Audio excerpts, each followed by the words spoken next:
The fire is on. We are all here.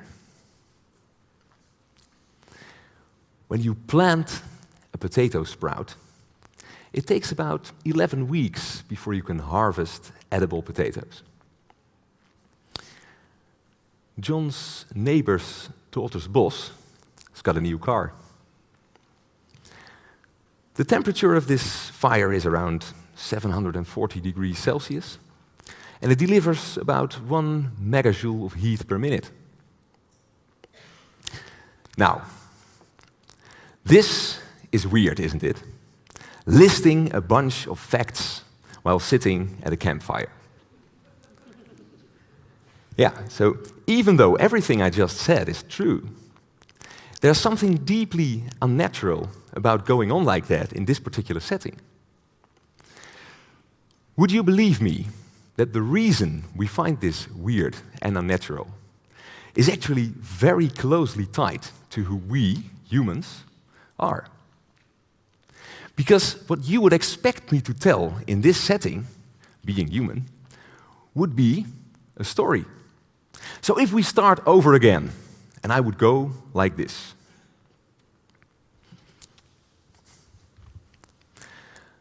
That day, the traveler was rowing down the river. By the time he had reached Bird Rock, the sun touched the tops of the trees, coloring the water orange and red. He decided that he could not go much further anymore, and he decided to spend the night with the fishermen, our friends. So when he reached their village, an old fisherman came and he saw him, and together they dragged the boat out of the water.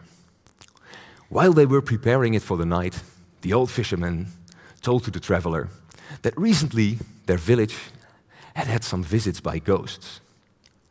And if he would spend the night there, and he would be very quiet, he may even get the chance to speak to one of them personally.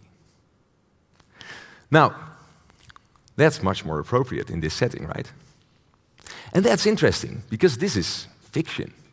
This is not really about our environment. I mean, we don't know this traveler. The fishermen are not really part of our social networks, and let alone the ghosts. So why would we still bother hearing a story about them?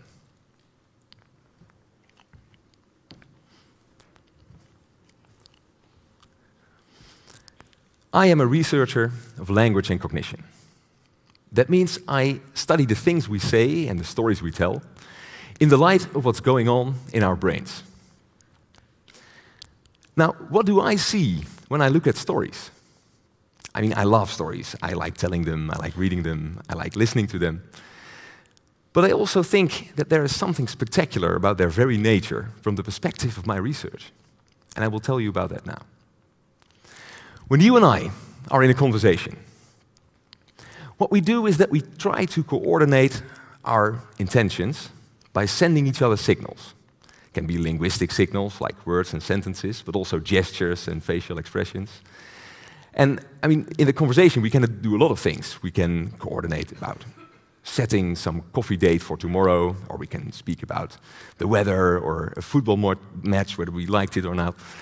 Now, in all these cases, what it involves to have a conversation is just me acting as myself and you acting as yourself in the here and now, trying to get our meanings across. But as soon as one of us switches over to what I would call the narrative mode, if one of us starts telling a story, this is no longer so. I am no longer me, and you are no longer you. Okay, you may not believe me right away, but think about it this way. At the very moment that I said the traveler was rowing down the river, I opened up a story world, and we displaced ourselves into this world, this different setting in space and time, where some character, in this case the traveler, was rowing down a river. Now, we may picture this scene from the perspective of the traveler, or we may picture it from a third-party perspective, more like a camera position from which we see the traveler in the boat doing the rowing. But in all these cases, what it involves is a shutdown of the immediate here and now, and us imagining to be somewhere else, and to look through someone else's eyes. Now, maybe consider it this way. If I ask you, how many windows has your house? That's not a very easy question to answer right away. What you can do to answer that question is close your eyes and then make an imaginary walk through your house and count every window. That's possible, right? Now, a story is actually like that walk. Because in a story, you can see things you would otherwise not see.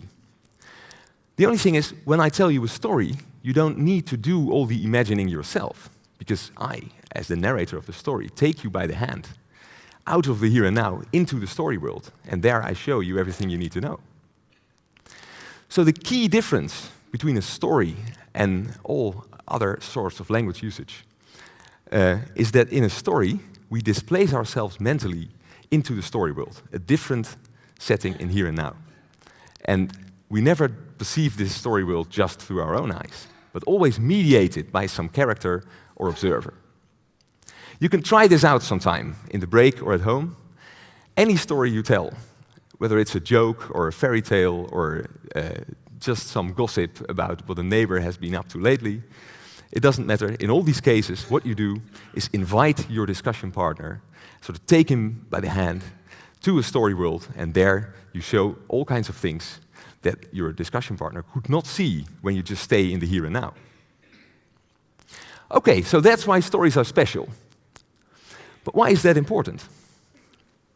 Well, it is the reason that our social lives work out the way they do. And I will make that point using 4 things. First, a lady and a suitcase on a stair. 2, crows, the black birds. 3, an alleged murder case. And 4, monkeys. Now, who would help her? That's okay. Friendly people here, great. But I think we can all agree that this, so whether we help her in the end or not, that depends on many things, whether you know the person or local cultural rules and conventions, But we can, in principle, agree that this would be a situation in which a helping hand would be appropriate, right? Yeah. Now, how do we know this? The answer is we are empathic. So we see the strain in this figure, and we sort of take over what she shows to us with her face and body posture. And that burden sort of becomes our burden for a bit. And that's why we feel inclined to provide her a helping hand, right? But that's not the entire story. Because I think that no one here would feel very happy to give this chap a helping hand. And the action this person is involved in is actually quite similar. We still see this posture, we still see the strain in the body, and we might, again, take over a bit of it. Still, we wouldn't think about giving him a helping hand. And this is because we complement our empathy with knowledge of the world. And we have the ability to take their positions, to stand in their shoes mentally, so to say, and reason about what their goals and intentions may be in these particular settings. Okay, keep this in mind. Now to the crows, I promised. Crows are very clever birds. They can deceive others. When they have a bit of food left, what they may do is that they bury it somewhere and then come back later to dig it up and eat it. But when they are burying it, when they hide it, they keep track of who sees this. So if another crow sees it, they may just carry on burying and do it even more demonstratively and make sure that the other sees it. And then when the other turns away, they come back and they quickly put it somewhere else. So in this way, they deceive a potential thief. However, researchers have found that crows only do this if they have a history as a thief themselves. Yes. So for a crow, it takes a thief to know a thief. A crow thief uses his own experience to make sense of the world. And if he has a history as a thief, he may be able to imagine that someone else could steal his food. And this is an interesting contrast, because for us, this clearly doesn't go. I mean, sure, we use our own life experience to make sense of the world. But for us, it's not necessary to have a history as a thief to know a thief.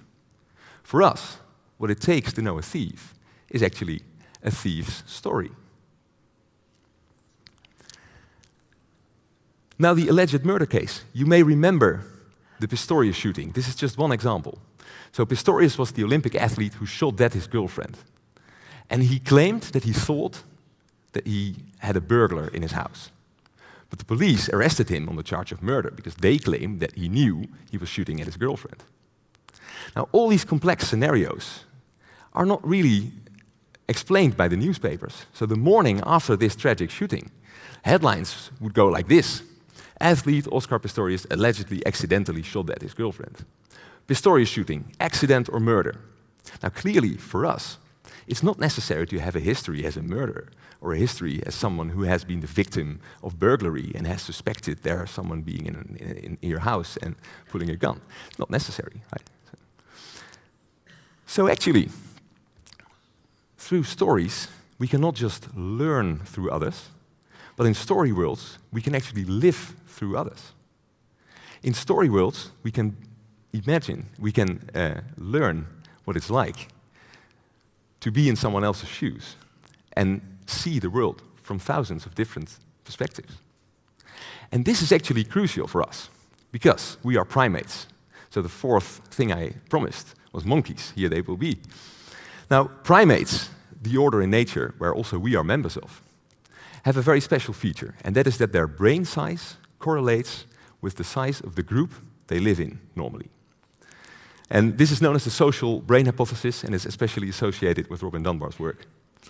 Now, to make this simple, if brain size and group size are related, when you have small-brained monkeys, they live in small groups, like 20, 30 individuals. Somewhat larger-brained apes and monkeys live in larger groups, like 50, 60 individuals. Now, if we put ourselves into the same equation, we would end up at around 150 active social relationships. That would be the group size we could deal with if we look at our primate history, our primate brains. At the same time, obviously, we live in mass societies. Now, the number 150 is still in some sense true. Think about your own active social network. The number 150 is still sort of the active network that we deal with. It's the number of people we engage with on a sort of daily basis. It's a population average, obviously, so your number might be slightly lower or slightly higher, but it's still meaningful today. But beyond that, we also deal with lots of strangers, people we've never met before, with taxi drivers, waiters on the terrace, the person we buy a newspaper from, but also with doctors. You know, we need to be able to interact with people we've never met before. And that's of crucial importance to how we are. So actually, when we sit at the campfire and we hear a story about ghosts and fishermen, or when we read a novel, when we are on Netflix, we may not be that interested in the one plot line we are following at that moment in particular. But what we actually may be doing is gain exercise and material for this crucial skill, for the ability to be able to imagine what the world looks like from hundreds of other perspectives. So when we are in a story world, what we do is collect. We collect the thinking tools which we use to make sense of the world around us. We collect the bits and pieces which we can later rearrange and project all kinds of scenarios on the screens in our heads. So when you look at it that way, stories build our minds. And therefore, whenever you get the chance, tell each other stories, because they will make you more human.